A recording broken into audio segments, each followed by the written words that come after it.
So you guys go and drop your fourth album, Dirty Money. Dirty Money. Was there an incident between Master P and Pimp C? Oh, I don't know what you're talking about, man. People ask Okay. P, they ask P about that. He don't know what they talking about. I Okay. don't really know what they're talking about. And if there was a situation, it's old news, and there's no need to really bring it all back up. Nobody needs to really rehash all that type of shit. It's not anything that we're proud of, the whole thing with that, because it was a third party that kind of stirred it all up. So it wasn't that P had a problem with us or we had a problem with P, but some third individual said some shit that wasn't true, and that kind of ignited the whole situation. But I mean, as far as like a beef or anything, feud or anything like that, no, we're good. Well, the reason I mention it is because I was reading Pimp C's book. Yeah. And, prior to the incident where he got arrested, I guess he was carrying a gun because of this alleged incident. Right. I could see that. It wouldn't be uncommon for Pimp to carry a gun around that time. Me neither, for that matter. Okay. So Pimp goes to a mall.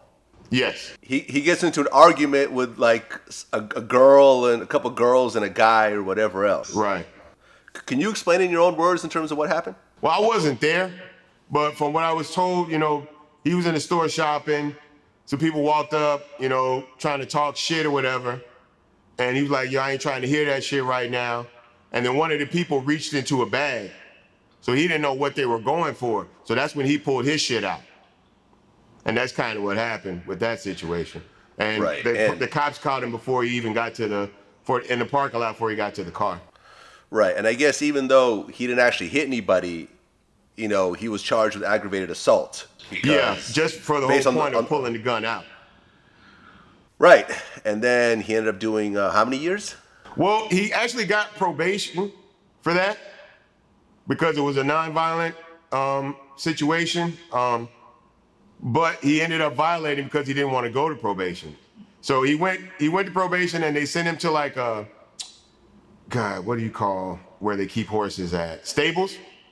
And they were making him clean horse shit. And he was like, I ain't fuck that shit, Bun B. I ain't going back.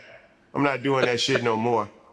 But my thing was, at the time when he ended up violating, I was like, well, now you got to go to prison and smell shit anyway. So you would have been done with all of this by now. But that's just kind of who he was, man. If he didn't want to do it, he wasn't doing it. Pimp C gets locked up.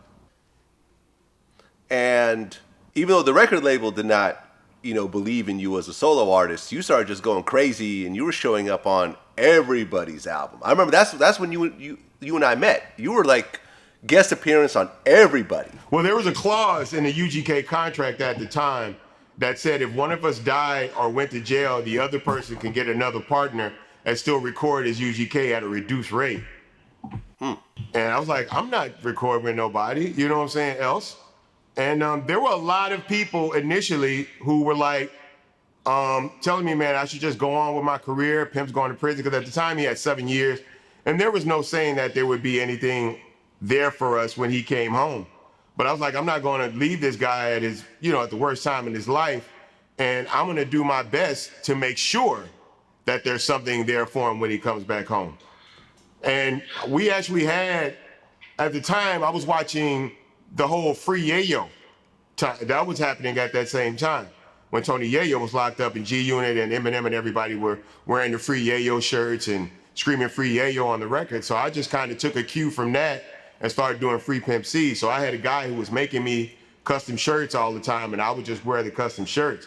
Because people and it's a crazy thing, because people always try to say that I was selling Free Pimp C shirts, but I never sold a Pimp C shirt in my life.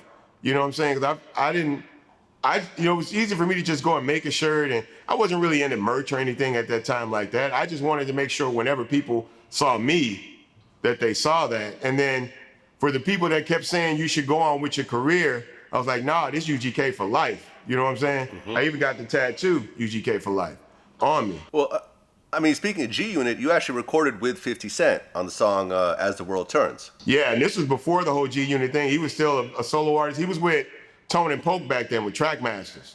So I got a call from Rich Nice that works with Sway. He works with Sway right now. And Rich Nice called me and asked me if I wanted to, rock with this new kid that he was working with. And I didn't know anything about him. I was more interested in rapping over a Trackmasters beat, Tone and Poke. because they were like some of the hottest producers in the game at that time. So I thought it would be ill for me to do a verse over one of their beats. And the one thing I can say is the 50 Cent I met that day, aside from probably being, I don't know, 40 pounds heavier, is the same 50 Cent you see today. This was how to rob an MC 50 Cent. So he already knew that cats were gonna try to come for him at that time, and he didn't give a shit.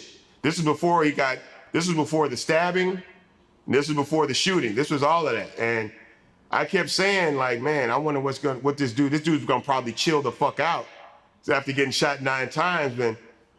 And that's something that happens if you get shot like that. You either come out, give your life to God, move away from that life, or you go even harder. And I guess we know which side he chose.